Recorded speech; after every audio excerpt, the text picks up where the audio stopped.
Hi guys, welcome back to my YouTube channel.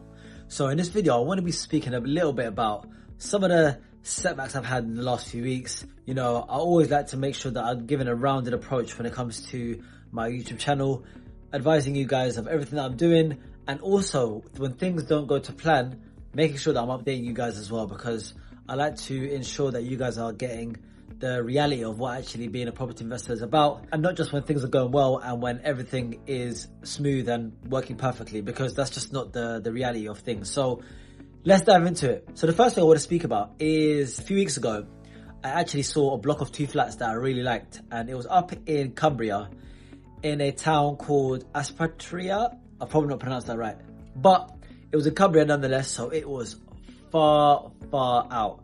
However, the numbers made sense, cash flowed well, definitely with a title split opportunity as well. So for those that are new to my channel, title split opportunity just means that it looked like a block of flats where if I was to buy it under the freehold, if I was then to title split it and put it into leasehold flats, I'd be able to pull out a lot of my money out of the deal.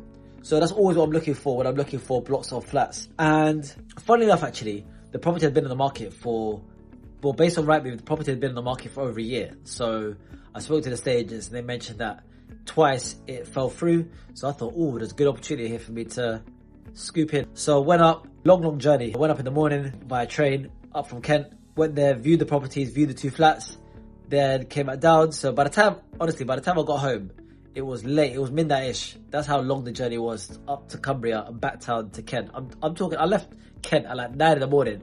I was back in Kent at like midnight-ish. No joke. That journey is long. But in any case, I put in an offer the subsequent Monday, because it was actually a Saturday that I went up to view it. And then on the Monday, I put in an offer, and then I just got told straight from the stage, and look, they've just gone for their friend. So a friend has put in an offer that they know, and they've gone for the friend. The stage didn't even know if they were going to go through the estate agents and maneuver through them via the sales process. So that was frustrating, because it's probably been in the market for a while now. And then I've gone up to view on the Saturday, put in an offer on a Monday. There was no even, oh, you know, if you want to up your offer, then this could happen or anything like that. It was straight, nope, they've just decided to go for their friend. Somebody even put in a higher offer than their friend's offer, and they still rejected that offer as well. You know, it's frustrating, you know, I've gone up obviously hours and hours commuting to go up and view the flats, and ultimately it didn't lead to anywhere. But I'm a man of faith, so I know that these things happen for a reason. And actually it was good to see the flats. The flats were in good condition, so it does show me that there are deals out here on the market. So that's the first thing that's happened in the last 2 weeks. And then last week, as some of you know that have watched my last YouTube video, I was actually up in Madrid. So because I was in Madrid, I couldn't actually view any flats that I was interested in. Now, prior to me flying out to Madrid, I did actually see 2 flats that I liked in Darlington. So I was like, you know what? I do like these flats, but now I've got to be a little bit innovative here. Like, how do I actually get to view these flats quickly? So with these flats, they've been on the market since September, but they just come back on the market. So I think a buyer had actually put an offer, it got accepted, then they changed their mind. So for me, I want to get eyes on the flats, and I'd also been advised that no offer can be accepted unless I or someone that I knew went up to view the flats, which is completely fair.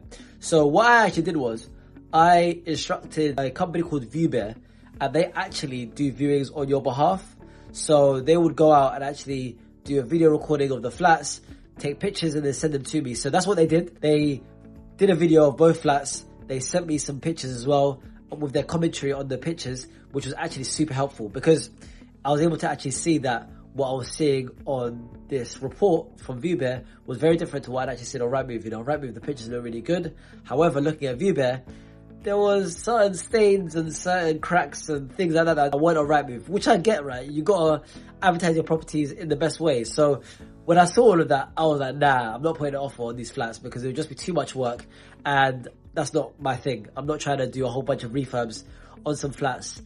I'm trying to have flats that are ready to go cash flow straight away where there is a title split opportunity. So that happened, and that was last week. So I got the report back last week, and then when I got a call from the stages, I just advised them, look, there's a lot of work that would need to be done here. Because of that, I'm not paying an offer. So that was, I guess, a little frustrating, because when I saw the flats on Rightmove, I was like, yo, these flats look good. There's definitely opportunity here. But when I got that report back, I do feel like it saved me a whole bunch of headaches in the future, because that report now, I've looked at it and I've said, no, we ain't going for them flats. So that was a little bit disheartening because there was a level of optimism on my part when it came to those flats when I first saw them on Rightmove, because the numbers definitely made sense.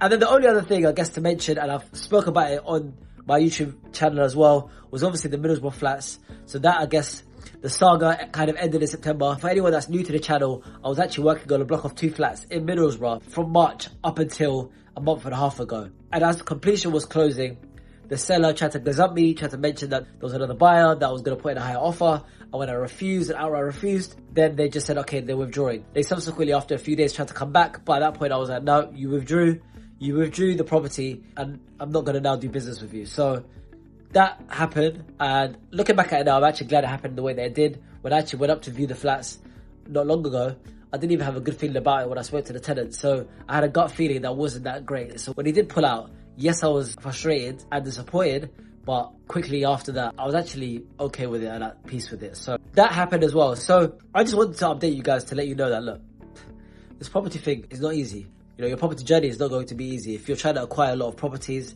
you know, I've got 6 properties at the moment, and I'm trying to, you know, lock in on another 2 flats really before the end of the year. I'm trying to get my property portfolio into the 7 figures. So that's my goal, right? That's my short-term goal. That's what we're pushing towards.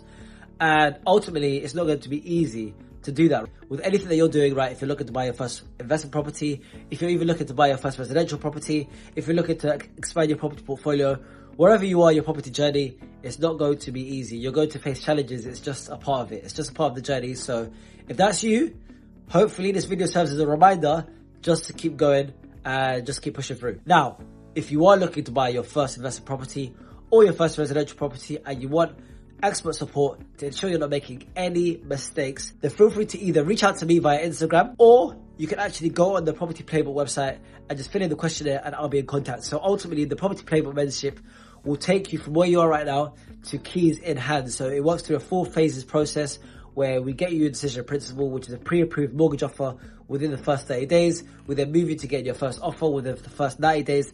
And then I guide you and help you through that buying process until you've actually got the keys in hand. And then we get you set up based on your goals, whether you want to expand or how you actually want to deal with that property. So if that is you and you want that help, then yeah, do feel free to reach out. All the links will be in the description. And I've also got free tools as well. So I've got a whole bunch of free resources that you can check out in the description as well. So hopefully this video serves as a reminder to just keep pushing and to just keep powering through in your property journey. So if you enjoyed this video, do give it a like, and if you found value from this video or any other video on this channel, then do subscribe as well. And until next time, happy investing.